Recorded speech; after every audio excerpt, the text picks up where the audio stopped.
చిలకలూరుపేటలోని tiffin సెంటర్లో gas cylinder పేలింది. ఈ ఘటనలో 6గురికి గాయాలయ్యాయి. మరింత సమాచారం మా ప్రతినిధి చంద్రశేఖర్ అందిస్తారు. చంద్రశేఖర్, గ్యాస్ సిలిండర్ పేలుడుకు కారణాలేంటి? ప్రస్తుతం క్షతగాత్రుల పరిస్థితి ఎలా ఉంది?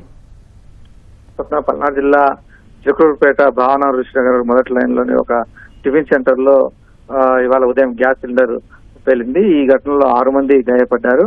ఆ గ్యాస్ సిలిండర్ నుంచి లీక్ కావడంతో ఆ విషయాన్ని టిఫిన్ సెంటర్ యజమాని గుర్తించలేదు. దీంతో మంటలు ఒకసారిగా పెరగడం, అలాగే సిలిండర్ కూడా పేలిపోవడంతో అక్కడ అల్పాహారం తీసుకునేందుకు వచ్చినటువంటి 4 కస్టమర్లు, అలాగే యజమాని ఆదిబాబు, అతని యజమాని జాలయ్య, అతని భార్య వెంకటరమణి, మొత్తం 6 మంది ఈ ప్రమాదంలో గాయపడ్డారు. ఒకసారిగా పేలడంతో చుట్టుపక్కల వారు కూడా భయభ్రాంతులకు గురయ్యారు. వెంటనే అక్కడికి చేరుకొని ఆ మంటలను కూడా ఆర్పివేశారు. గాయపడ్డ వారికి సంబంధించిన పక్కనటువంటి ఆర్ఎంపీ ద్వారా ప్రాథమిక చికిత్స అందించారు. ఈ ప్రమాదంలో అల్పాహారం తీసుకునేందుకు వచ్చినటువంటి ఆదిబాబు, సీతారామమ్మ అనే ఇద్దరు కస్టమర్లకైతే తీవ్రంగా గాయాలై వాళ్ళకి శరీరం అంతా కూడా కాలిపోయినట్టు పరిస్థితి. మరొక విద్యార్థి, కోటేశ్వరరావు విద్యార్థి కూడా ఈ ప్రమాదంలో స్వల్పంగా గాయపడ్డారు. ప్రాథమిక చికిత్స అనంతరం వీరందరినీ కూడా సమీపంలోని చిలకలూరుపేట ప్రభుత్వ ఆసుపత్రి తరలించారు. మొత్తం 6 మంది ఈ ప్రమాదంలో గాయపడ్డారు. వీరందరికీ అయితే ఎవరికి కూడా ప్రాణాపాయం అయితే లేదని చెప్పేసి వైద్యులు చెప్తున్నారు.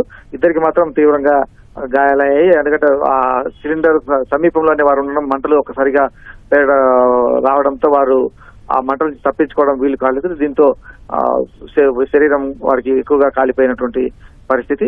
వారికి ప్రాథమిక చికిత్స చేసిన తర్వాత ఇప్పుడు చిలకలూరుపేట ప్రభుత్వ ఆసుపత్రిలో వారిని అందరినీ కూడా తీసుకెళ్లారు. అక్కడ చికిత్స అందిస్తున్నారు. ఆ అవసరాన్ని బట్టి వారిని మళ్ళీ గుంటూరు తరలించేందుకు కూడా ఏర్పాట్లు చేస్తున్నారు.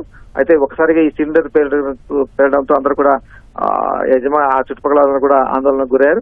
దీనికి కారణాలు అయితే ఇంకా తెలియలేదు. అంటే ఆ పైప్ సిలిండర్ నుంచి పొయ్యి వద్దకు గ్యాస్ వెళ్లేటువంటి పైప్ లైన్ల ప్రాబ్లమా, లేకపోతే సిలిండర్ వద్ద రెగ్యులేటర్ ప్రాబ్లం అనేది తేలాల్సి ఉంది. దీనికి సంబంధించి ఆ గ్యాస్ కంపెనీ వాళ్ళు వచ్చి వాళ్ళు విచారణ జరపాలి, లేకపోతే పోలీసులు వచ్చి విచారణ చెప్తేనే కారణాలు అయితే తెలుస్తాయి.